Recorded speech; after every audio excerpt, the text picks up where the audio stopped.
TV Imaculada, o Evangelho em primeiro lugar.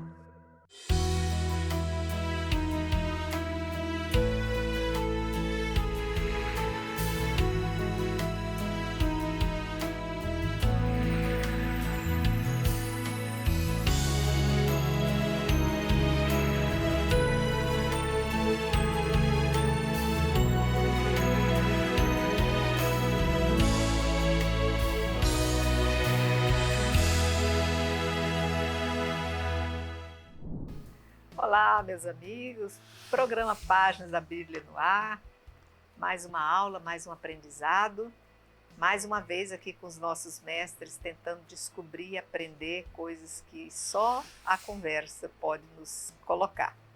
Vamos colocar aqui nessa mesa, então, tantas coisas que a gente quer descobrir sobre Juízes, pois nós estamos no livro dos Juízes. Quem não assistiu, não perca, busque no YouTube. O programa passado foi ótimo, né? Quanta coisa, quanto detalhe, quanta riqueza sobre Juízes, descobrindo como é que a juíza Débora se safou de um problema seríssimo. Não deixe de assistir, que vocês vão achar muito interessante. Então, para o nosso programa de hoje, eu quero agradecer a presença aqui do Padre Carlos. Estamos muito obrigada, aqui de novo. Padre. Muito obrigada, professora Amélia. É uma alegria estar aqui. Viu como é bom? Às vezes a gente não tem tempo de ir à faculdade, né? Mas a gente pode ligar a TV no dia certinho, como hoje, terças-feiras, tem os outros dias em que repete, é só ver a nossa programação. E não perder esse programa, legal, muito interessante. Dos Juízes todos, nós vamos entrar hoje em Gideão. Quem já ouviu falar no Gideão, não sabia que ele é juiz, vai ficar sabendo hoje. Eu também sou uma, estou aprendendo que Gideão era juiz, dentre tantas outras coisas que ele foi. Então, gente, nós vamos fazer aqui querem fazer um pequeno retrocesso dos anteriores? Acha que vale? Quer, Padre Carlos? Não necessário, porque são histórias mais ou menos independentes, né? Isso, sempre a questão do esquema que nós falamos, então, no programa passado, que estamos dentro do escritor ou da fonte chamada deuteronomista, e sempre vai apresentar e julgar a história a partir da fidelidade, infidelidade e fidelidade. Já vê, né? Sendo que a infidelidade acarreta sempre a desgraça e a fidelidade, evidentemente, vai estabelecer de novo a paz. Então, a gente vai sempre encontrando isso, né, ao longo de vários livros da Bíblia, não só desse.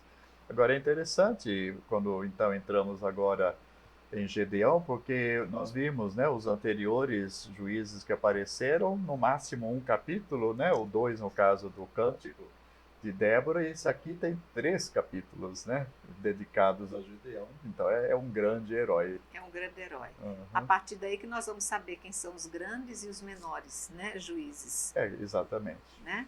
Então, pelas histórias, se você lê uma história curtinha, você sabe que ali tem poucos fatos, né? Uma enciclopédia, você sabe que ali tem muita coisa para aprender. Então, aí a gente vai ver quanto eles atuaram. Então, entrando em Gideão, nós estamos no capítulo 6 do livro dos Juízes. Vamos ler, vai dizer assim: os israelitas fizeram o que era mal aos olhos de Yahvé, e Yahvé os entregou por 7 anos às mãos dos madianitas, e a mão de Madian se tornou pesada sobre Israel.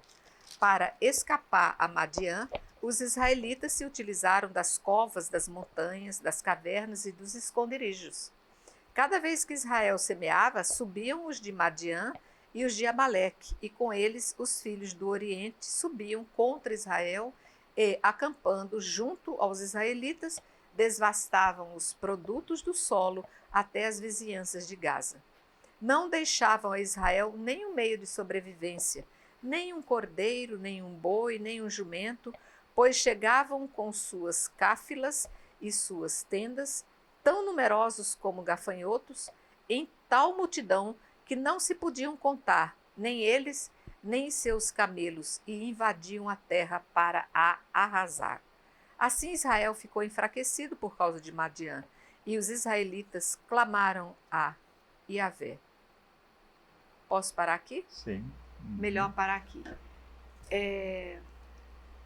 Eu estava assistindo um filme esses dias atrás, ele chama O Quarto Profeta. O Quarto Sábio. Uhum. Quem não assistiu, assista.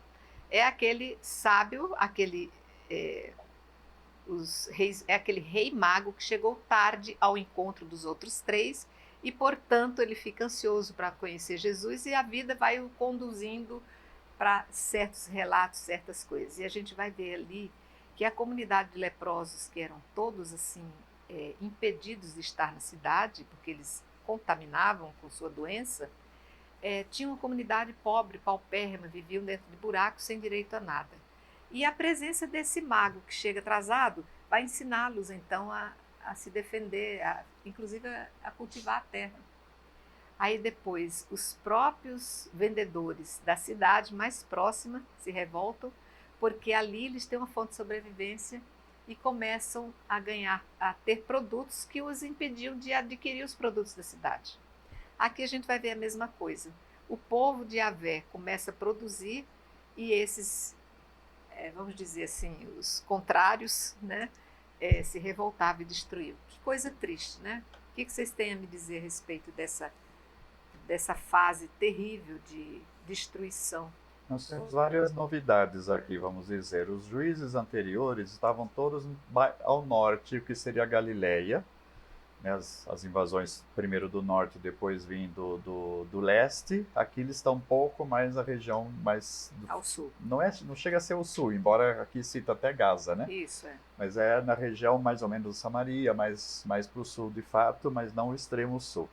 E o interessante aqui é que o modo, né, como apresenta então os madianitas, temos o quê? Um povo que é nômade, na verdade, tem o seu território, mas um povo que faz o quê? Eles são salteadores. Eles não vêm para se estabelecer no país e ficar ali. Eles vêm na época que está para começar a colheita, rouba toda a produção e o que fica depois destrói. Vão embora. Daí voltariam, no caso, os israelitas, né?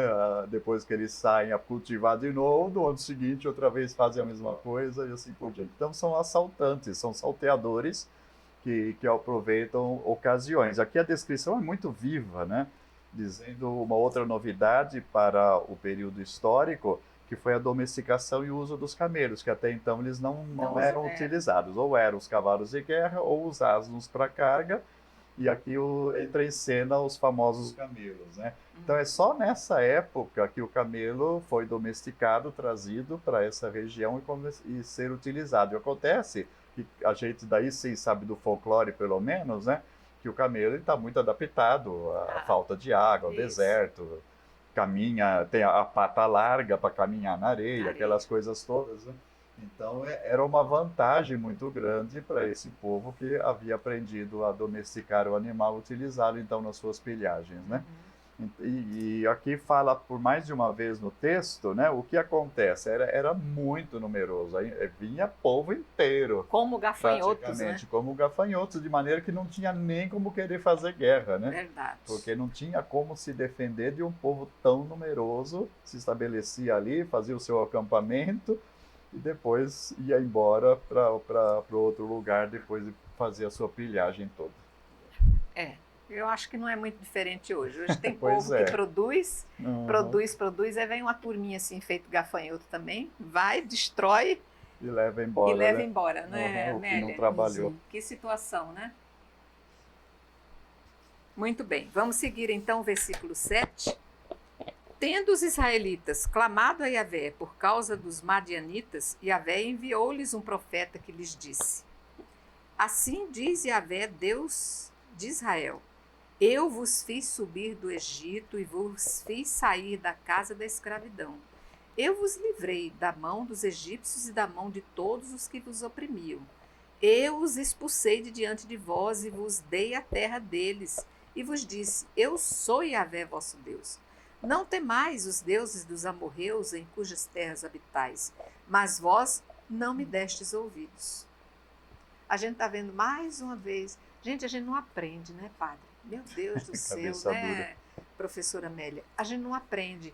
A gente vai ver que o ser humano, ele tem aquele perfil de estar sempre tendo que aprender, porque gerações nascem, gerações morrem, e tudo tem que ser ensinado de novo, e tudo tem que ser vivido de novo. parece que nada daquilo que a história escreveu serviu para alguma coisa, né?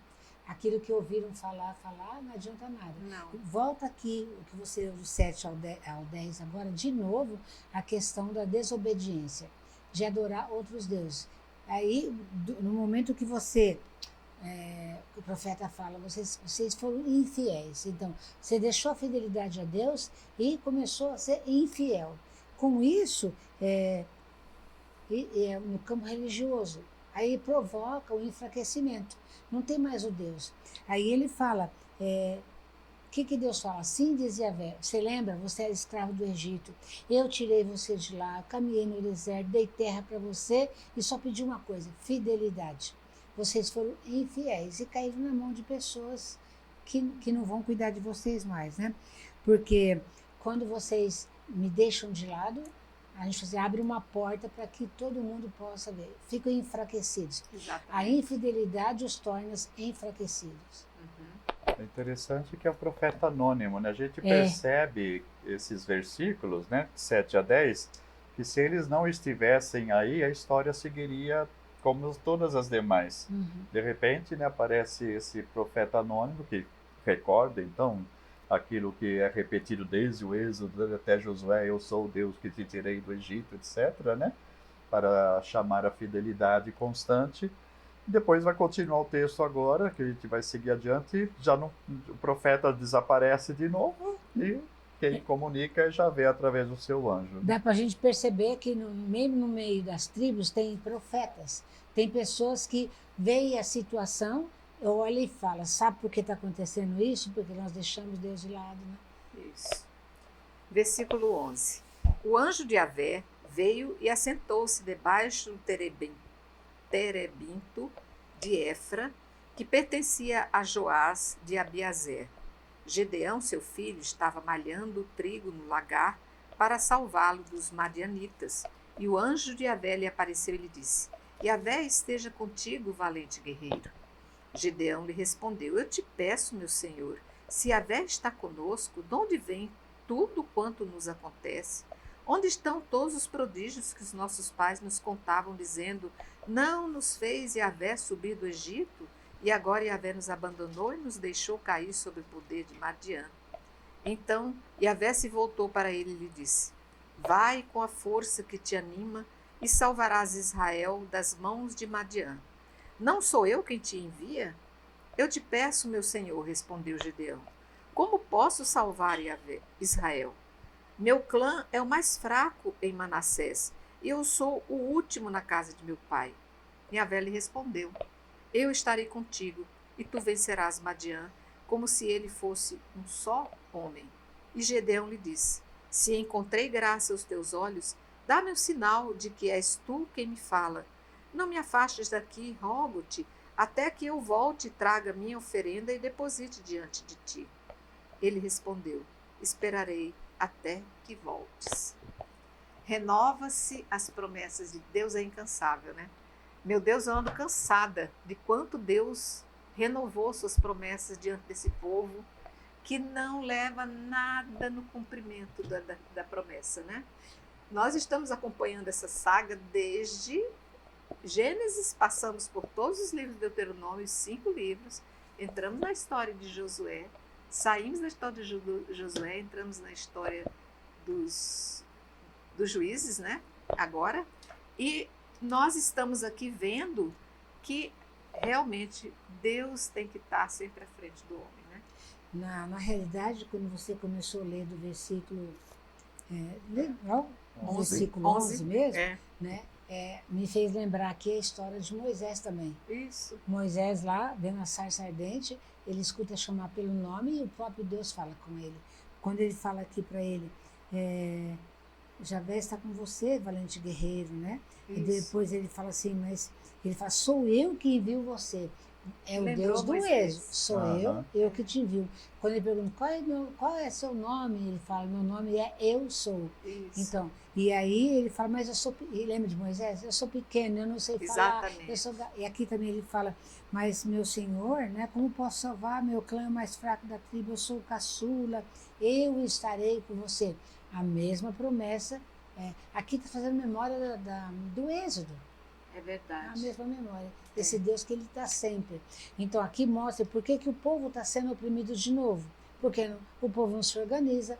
Bastou, parece que a Débora não está mais, agora é outro que assume, né? Bastou ela morrer, se o povo ficar sem um líder. Então, mostra muito forte como o povo precisa de um líder que orienta. Isso, a liderança é tudo na condução do povo, né? E tem muito a ver também com a vocação de Jeremias Isso. e mesmo a Anunciação à Virgem Maria. É um gênero literário, uma forma literária de vocação. Assim como no programa anterior nós vimos, né, que quando o deuteronomista começa a dizer da infidelidade, da desgraça, do clamor a Deus, do envio de um Salvador e restabelecimento da paz, que é um gênero ali, né, uma forma, aqui também, então, a vocação, muitas vezes na Bíblia, vai seguir o mesmo esquema de elementos. Então, também Jeremias, ao ser chamado, ele vai dizer, mas eu ainda não sei falar, né? Ou então, Nossa Senhora, de uma maneira um pouco diferente, vai dizer ao anjo, mas eu não conheço homem. Então, aí nós temos, né, elementos que se repetem nesses relatos, tá? Então, aparece o mensageiro com uma missão, que é parece dita. Ser impossível. Exatamente. Aqui, esse relato vai insistir muito na questão da incapacidade do humano, e quem vai suprir, né, a força necessária é Javé, assim como vem o anjo sobre Maria, né, e vai então fazer a concepção, né? Então existe uma missão, uma resistência daquele uma incredulidade, que está... né? Não chega a ser incredulidade, é uma resistência dizendo eu não sou capaz. Porque também ele fala assim, ele sabe da história, que Deus tirou o povo do Egito e a história. Mas se Deus está com ele, por que está acontecendo de novo?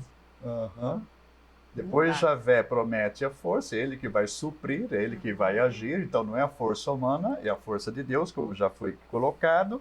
E algumas vezes, então, se pede um sinal ou simplesmente o Senhor oferece um sinal para comprovar, né, que aqui ele está dizendo, você vai ser capaz, ou comigo, né, você vai ser capaz, realmente vai se realizar. Então, um sinal mais ou menos portentoso. No caso de Maria, foi o quê? Olha, Isabel, que já era anciã, até aqui não tinha tido filhos, está grávida. Daí ela vai lá ver a realização desse sinal, né? Então, na continuidade agora do texto, exatamente, vai dizer, né? Do sinal, aliás, são 2 sinais, né? Ele pede o sinal, então se eu vou fazer isso, me dá um sinal de que é verdade. Muito bem, a partir do versículo 19. Gedeão saiu, preparou um cabrito e com um almude de farinha fez pães sem fermento. Pôs a carne num cesto e o caldo numa vasilha e trouxe-os para debaixo do terebinto. Quando se aproximava, o anjo de Javé lhe disse, toma a carne e os pães sem fermento e coloca-os sobre esta pedra e derrama o caldo sobre eles. E Gedeão assim fez. Então o anjo de Javé estendeu a ponta do cajado que tinha na mão e tocou a carne e os pães sem fermento. O fogo se ergueu da pedra e devorou a carne e os pães sem fermento, e o anjo de Javé desapareceu a seus olhos.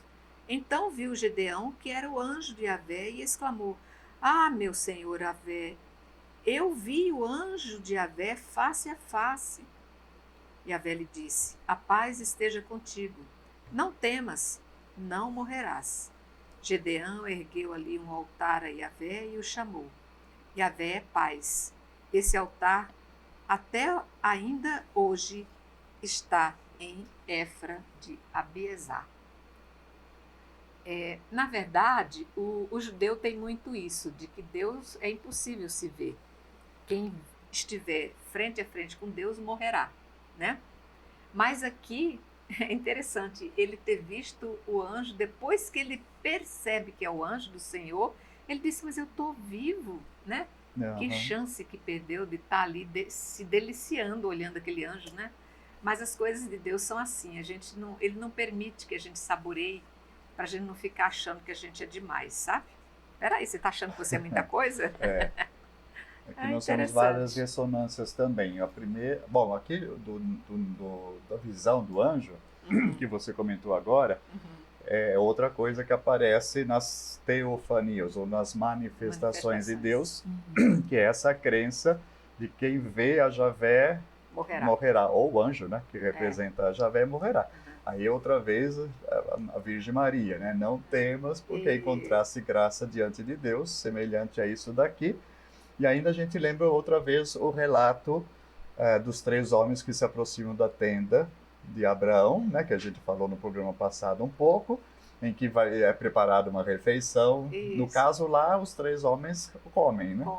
E aqui aparece como o oferecimento de um holocausto, em que vai surgir o fogo que consome as vítimas da pedra, né? Quer dizer, impossível. Aí também nos lembra Elias, né? Elias. Diante da luta contra os sacerdotes de Baal, lá da frente, onde também ele tem vamos ver qual é o Deus verdadeiro, né? Então põe aqui o sacrifício da lenha, agora vocês rezem ao Deus de vocês para ver se o fogo vem do céu. Não vem, né?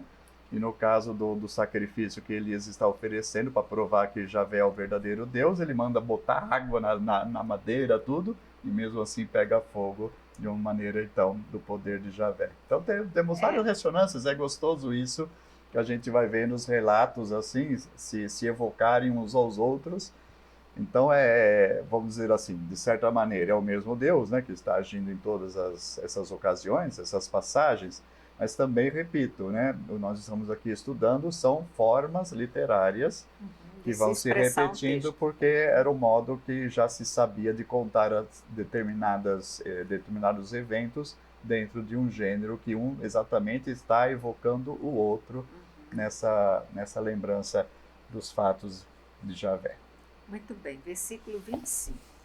Aconteceu que naquela mesma noite Javé disse a Gedeão: toma o touro de teu pai, o touro de 7 anos, e uma segunda cria, destrói o altar de Baal, que pertence a teu pai, e quebra o poste sagrado que está ao lado. Em seguida construirás a Javé teu Deus, no cume desse lugar forte, um altar feito segundo a regra. Tomarás então o touro da segunda cria e o oferecerás em holocausto sobre a lenha do poste sagrado que terás destruído. Gedeão convocou então 10 homens entre os seus servos e fez como Javé lhe tinha ordenado. Mas como ele temia sua família e o povo da cidade para o fazer em pleno dia, ele o fez durante a noite. No dia seguinte, bem cedo, o povo da cidade se levantou e eis que o altar de Baal tinha sido destruído. O poste sagrado que estava ao lado tinha sido cortado e o touro da segunda cria fora oferecido em holocausto sobre o altar recém-construído. Disseram então uns aos outros: quem fez isso? Eles perguntaram, se informaram e depois disseram: foi Gedeão, filho de Joás, quem fez isso. Os habitantes da cidade disseram então a Joás: traze para fora o teu filho para que morra, porquanto destruiu o altar de Baal e cortou o poste sagrado que estava ao lado. Joás respondeu a todos os que estavam ao seu redor: defendeis a Baal? É a vós que cabe vir em seu auxílio? Quem quer que defenda Baal morrerá antes que clareie o dia. Se ele é Deus, que se defenda a si mesmo, pois Gedeão destruiu o seu altar. Nesse dia se deu a Gedeão o nome de Jerobaal, porque se dizia que Baal contenda contra ele, pois destruiu o seu altar. É aquela guerra dos ídolos contra o Deus verdadeiro. Isso aí é difícil ao povo que idolatra abrir mão desses conceitos, dessas atitudes, né, dessas manifestações, e aceitar um Deus que se manifesta de forma bem mais discreta para o povo, mas de forma ardente para os seus profetas, né? Na realidade, o que o Gideão está fazendo é assim: o povo tem que deixar para trás. O povo tem que parar de fazer idolatria. Certo. Essa é a causa de tudo que acontece, né? E não tem outro jeito. Quando ele faz, o que ele faz? Para voltar ao projeto do Deus que é libertador, o povo tem que se colocar a serviço desse Deus. E como ele recebeu uma missão, ele vai cumprir. Então, qual é a primeira missão? Destruir a idolatria. Aí tinha o altar, depois sempre tem os paus que eles falam, né? os postes sagrados que ele chamava. E ele faz tudo isso e ainda oferece o sacrifício usando a lenha do poste sagrado. Ó, ele vai enfrentar o povo. Ele ali. cutucou mesmo, né? Cutucou. Para deixar o povo com muita ira, né? É uma situação de profundo sincretismo que está acontecendo, porque veja bem, está havendo toda essa manifestação do anjo, do profeta, do anjo chamando fidelidade, mas a própria família, o próprio pai de Gedeão tem ali o altar, Isso. que é de uso do povoado, tem ali a estaca e etc e tal. E os nomes que aparecem, ora fazem referência a Javé, ora fazem referência ao Baal. Veja que ele foi chamado Jerobaal, né? Isso. Então veja que o que está acontecendo aí é um sincretismo, porque ao mesmo tempo se está cultuando Javé, ao mesmo tempo se está cultuando o Baal. Então está tudo misturado ali. Então essa gesta aqui de Gedeão, a professora acabou de falar, é exatamente o quê? Não dá para ser desse jeito cultuar dois deuses, né? É Isso. só o Deus de Israel, como ele sempre exigiu, né, desde o estabelecimento da aliança. Inclusive, né, se quisermos depois pegar Deuteronômio, o livro, né, do Deuteronômio 7:5, um dos mandamentos era esse: na hora que for entrar na terra é para destruir os altares de Baal, né, dos deuses, é para destruir os postes sagrados que eram, no caso, símbolos de Aserá ou Astarte, a divindade feminina que eles tinham ali. Muito bem. Sempre entender que quando fala do Baal e da Aserá, o Astarte, o problema lembrar sempre, que esses deuses estão vinculados ao rei daquele estado, daquele país que está atacando o povo. Então, quando você aceita um altar, um poste desse outro deus, você está deixando de lado o projeto de Yahvé. Então, aí você caiu na desgraça, porque aí você se torna escravo daquele rei. Exato, e passa a cultuar outro Deus, Passa. né? Esquecendo o seu próprio Deus. Mas eu vou para um pequeno intervalo e nós já voltamos com esse assunto que é muito interessante. Até mais.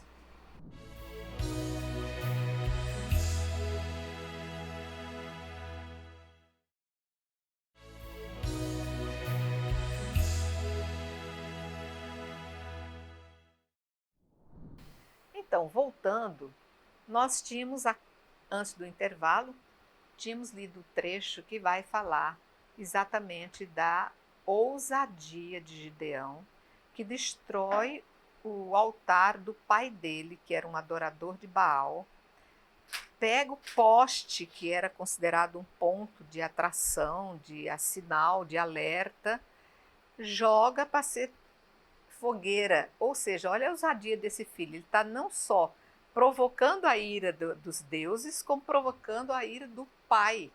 Há um conflito. Então ele está realmente comprando uma confusão bem grande. E a gente dizia, o padre Carlos dizia, que isso aí é para mostrar exatamente como eles viviam em clima de adoração. Ora o Deus verdadeiro, ora a falsos deuses, né? Mas não é muito diferente hoje, padre. Tem tanta gente que frequenta centros espíritas e outros, né, outros cultos aí, e vão para a igreja no domingo, enfim. Enfim, é uma ignorância no final das contas, né, que são. precisa ser chamada a atenção para conhecer a aliança e a fé. Manter-se né? fiel ao verdadeiro Deus, né? Agora veja bem que o versículo 30, quando levantam de manhã cedo, né, está destruído Sim, o altar, isso. foi para o brejo a estaca na fogueira. Tal. Qual é a reação da aldeia? Faze sair teu filho a fim de que morra, pois destruiu, né, o altar e a estaca lá. Então veja que se de um lado Yahvé manda matar os infiéis, do outro lado Baal também manda matar os infiéis. Então, vou dizer assim, fogo uma cruzado. Guerra de deuses. Né? Então, a gente percebeu um pouco como essa questão da violência religiosa é muito perigosa para todos os lados. Quando se fala de respeitar as religiões ou aquilo que o outro profeta, é uma coisa, aos olhos aqui da Bíblia, do Antigo Testamento, vamos dizer assim, é uma coisa que não deve acontecer, mas a gente tem que perceber muito bem que se a gente não quer que os muçulmanos ataquem os cristãos, a gente não deve atacar as outras religiões, não de modo violento. Cada um professa a sua fé Existe todo o processo de propor, da missão que vai propor o evangelho, mas nunca deve ser imposto à força. Esse aqui é o trabalho de evangelização, que é um trabalho sem violência, né? Sem violência, principalmente a violência física, mas também a violência moral. Isso. Então, a questão seja do ecumenismo entre os cristãos, ou seja, do diálogo interreligioso, tem que ser muito bem visto e compreendido, porque existem muitas pessoas hoje que acham que tem que ser a ferro e fogo. Então, eu repito, se a gente não quer ser maltratado, acha que estão sendo cruéis conosco, né? Quando invadem igrejas, queimam igrejas, e às vezes os cristãos lá dentro também, não somos nós que vamos fazer do nosso lado em relação a eles, né? Então, pelo amor de Deus, vejamos bem quais são as atitudes, né? Avancemos com a evangelização como Jesus ensinou. Um novo tempo, uma nova era, amar os seus inimigos e continuar levando sua palavra de forma tranquila, né? Então, não é para cair no sincretismo, vale tudo, é tudo igual, não é para isso, mas ao mesmo tempo não a violência. Haver o respeito, né? Cada um tem a sua fé e vamos dialogar. Isso. O versículo 33. Todo Madiã, Amaleque e os filhos do Oriente se reuniram e, atravessando o Jordão, vieram acampar na planície de Jezreel. O espírito de Javé revestiu Gideão. Ele soou a trombeta e Abiazer se agrupou à sua retaguarda. Gedeão enviou mensageiros a todo o Manassés, que também se agrupou à sua retaguarda, e enviou mensageiros a Azer, a Zabulon e a Neftali, e eles subiram ao seu encontro. Aqui já está falando então da reação, porque ele sabia. Não mataram ele, né? Não mataram ele, agora se aliaram com ele. Sabia que vinha guerra daqui para frente, né? Vamos em frente. Não, o que é interessante, me desculpa, né? O versículo 34, o Espírito do Senhor tomou conta de Gedeão. É mais um elemento que a gente vai encontrar outra vez no anúncio à Virgem Maria, nos profetas, né? Veja como tem tudo a ver uma com a outra. Lá no início ainda, versículo 12 desse capítulo 6, o Senhor está contigo, valente. Isso. Lá repete outra vez no versículo 16, eu estarei contigo. E agora aqui o Espírito que vem e enche de plenitude, né? Dando a força. Tudo isso, os paralelos com a Virgem Maria, né? O Senhor está contigo, achaste graça diante de Deus, o Espírito Santo virá sobre ti. Olha aí. É verdade. 36, vai tratar a prova do velo. Gideão disse a Deus, se verdadeiramente queres livrar Israel por meu intermédio, como dissestes, eis que colocarei um velo de lã na eira.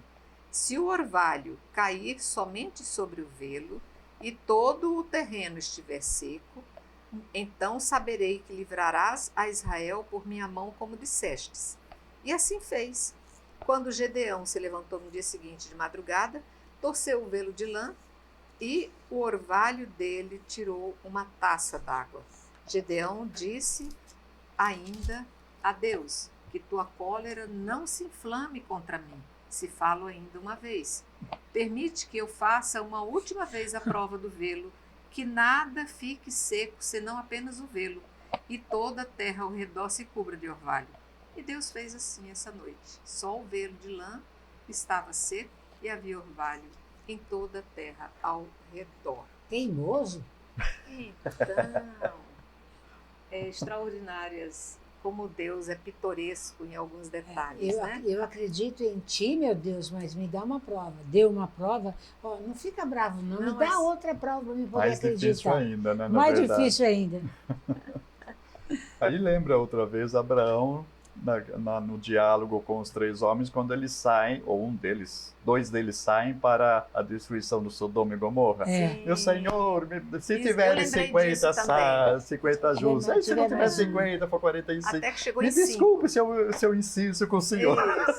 Até que a mesmíssima expressão. É verdade. É interessante. Deus é paciente nessa hora, né? Ele tá. Aqui o comentário também da Bíblia diz que o Gedeão aqui parece que é uma criança pequena que fica, por quê, né?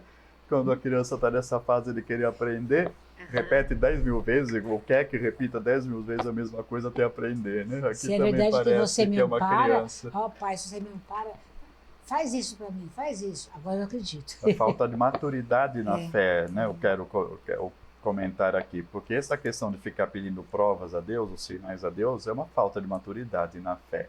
É uma pessoa que ainda não está convicta, põe Deus à prova. Né? Aqui está levando numa boa, né? Como o pai paciente diante de uma criança que está perguntando. Mas é uma imaturidade da fé quando a gente fica nesse tipo de comércio com Deus, sabe? Não é eu estar à disposição, eu confiar totalmente, né? Na palavra, na aliança, mas eu fico testando para ver se é verdade ou não. Mas não é uma forma também de eu mostrar para aquele povo que era adorador de Baal que o meu Deus era mais poderoso que o deles, quando ele pede para trocar o velo? Faz o contrário, Senhor, me desce toda a terra e deixa só o velo seco. Mas aqui não tem ninguém assistindo essas provas, é só ele, O é povo só não vai Gedeão chegar a com ver Deus. quando amanhece. Aqui não cita nada disso. Lembra de novo... Abraão? Não, lembra de novo quando está lá ele fez, você falou, quando ele faz o altar e ainda fica zombando lá, né? Ah, que sim, ele o fala? Elias. É o Elias. Grita, ele está surdo, não está escutando. E depois ele joga água e vai. Aí ele foge com medo de morrer e ele está na montanha. A ideia que ele tem de Deus, passa o trovão, Deus não está, o fogo não está, o terremoto não está, aí vem uma brisa suave e ele encontra Deus. Então, é imaturidade também, né? Aqui também Gedeão está pondo a prova, quer provar que Deus é mais. Então faz isso, faz isso. Muito bem. Entremos agora no capítulo 7. Vou ler o trechinho até o versículo 8. Isso. Jerobaal, isto é, Gedeão, que agora ele ganhou um apelido, né? Se levantou de madrugada, bem como todo o povo que estava com ele, e veio acampar em En-Aró. O acampamento de Madian se achava ao norte do seu, ao pé da colina de Moré, no vale. Então Yahvé disse a Gedeão: o povo que está contigo é numeroso demais para que eu entregue Madian nas suas mãos. Israel poderia gloriar-se disso às minhas custas e dizer: foi a minha própria mão que me livrou. Agora, pois, proclama aos ouvidos de todo o povo: quem estiver tremendo de medo, volte e escape pelo monte Galaade. 22.000 homens voltaram, e restaram ainda 10.000. Yahvé disse a Gedeão: este povo ainda é muito numeroso, faze-os descer à beira da água, e lá os provarei para ti. Aquele de quem eu disser: este irá contigo, este contigo irá. E todo aquele de quem eu disser: este não irá contigo, este não irá. Gedeão fez, pois todo o povo descer à beira da água, e Yahvé lhe disse: todos aqueles que lamberem a água com a língua, como faz o cão, tu os porás a um lado, assim como todos os que se ajoelharem para beber. O número daqueles que lamberem a água levando as mãos à boca foi de 300. Todos os outros se ajoelharam para beber. Então Yahvé disse a Gedeão: é com os 300 que lamberam a água que vos salvarei, e entregarei Madian nas tuas mãos. Que todo o resto volte para suas casas. Tomaram as provisões do povo e as suas trombetas, e depois Gedeão despediu todos os israelitas, cada um para sua tenda, retendo consigo somente os 300. O acampamento de Madian estava abaixo dele, no vale. É impossível um ser humano ir para a beira do rio e querer beber lambendo. A gente geralmente pega, põe na mão, né? Mas o Espírito move e comove, né? Aqueles que lamberam era quem o Senhor queria Ele usar não queria um soldado. exército de tanta gente, né? Um povo pequeno, fala Os assim, 300 uma minoria que realmente acredita e vai lutar pelo que precisa. O principal que o texto quer mostrar é o que Yahvé diz, né? Tem muita gente, vocês vão pensar que estão vencendo por si mesmos. Vamos fazer de outro jeito, mais difícil, para provar que sou eu que dou a vitória.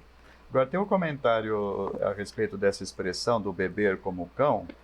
Aí o texto, que aqui está da mesma forma traduzido, dá a impressão que vai ser escolhido aqueles que levam a boca até a poça. Mas na verdade não. Parece que é o contrário, embora a expressão seja complicada. O que eu li é que talvez seja uma comparação.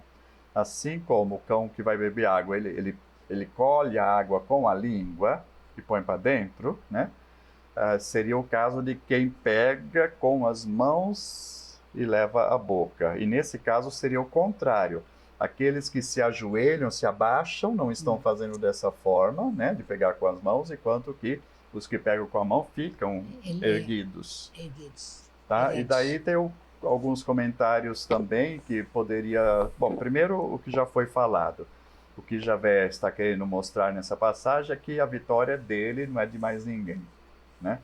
Depois vai ter todo esse estratagema que também entra a inteligência humana assim, mas em primeiro lugar é dizer que Deus concede a vitória independente da força do povo, seja do inimigo ou seja do seu próprio povo. Mas e aqui também poderia dizer o quê? Primeiro, né? Quem suar frio tiver medo, cortado, né? E depois esse gesto do beber numa posição mais erguida ou mais abaixada poderia ser que aqueles que ficam mais levantados e que usam a mão para beber, levar a água até a boca, seriam aqueles que mantêm a atenção. Mas são comentários, né, que os exegetas colocam aqui, mas o importante já foi dito. Muito bem. Versículo 9 do capítulo 7. Ora, aconteceu que nessa noite Javé lhe disse: levanta-te e desce ao acampamento, porque eu o entrego nas tuas mãos. Se, porém, tens medo de descer, desce ao acampamento com o teu servo Fara. Escuta o que dizem. Tu então ficarás animado e descerás contra o acampamento. Desceu, pois, com o seu servo Fara, até as vanguardas do acampamento. Madiã, Amaleque e todos os filhos do Oriente estavam deitados no vale, numerosos como gafanhotos. Os seus camelos eram inumeráveis, como a areia na praia do mar. Gedeão veio e ouviu que um homem contava um sonho ao seu companheiro. Dizia: foi assim que sonhei, foi assim o sonho que sonhei. Um pão de cevada rolava no acampamento de Madiã, atingia a tenda, chocou-se com ela e a fez cair de cima a baixo. Seu companheiro respondeu: isso não pode ser outra coisa senão a espada de Gedeão, filho de Joás, o israelita. Deus entregou nas mãos dele, Madiã, e todo este acampamento. A tenda tinha caído. Acabando de ouvir a narrativa do sonho e sua interpretação, Gedeão se prostrou e depois retornou ao acampamento de Israel e disse: de pé, porque Javé entregou em vossas mãos o acampamento de Madiã. Interessante, né? Às vezes as expressões tão claras não chegam ao convencimento, mas às vezes o Senhor usa a boca do outro para trazer a mensagem que ele tem que seguir, né? Os recursos diversos, a flexibilidade que o Senhor tem para mostrar a sua vontade. Outros usam o próprio Espírito, usa suas manifestações e assim prossegue. Vamos em frente. Nós temos, veja bem, já tinha falado, né, a Gedeão a primeira vez, 2 vezes colocou a prova, covelo.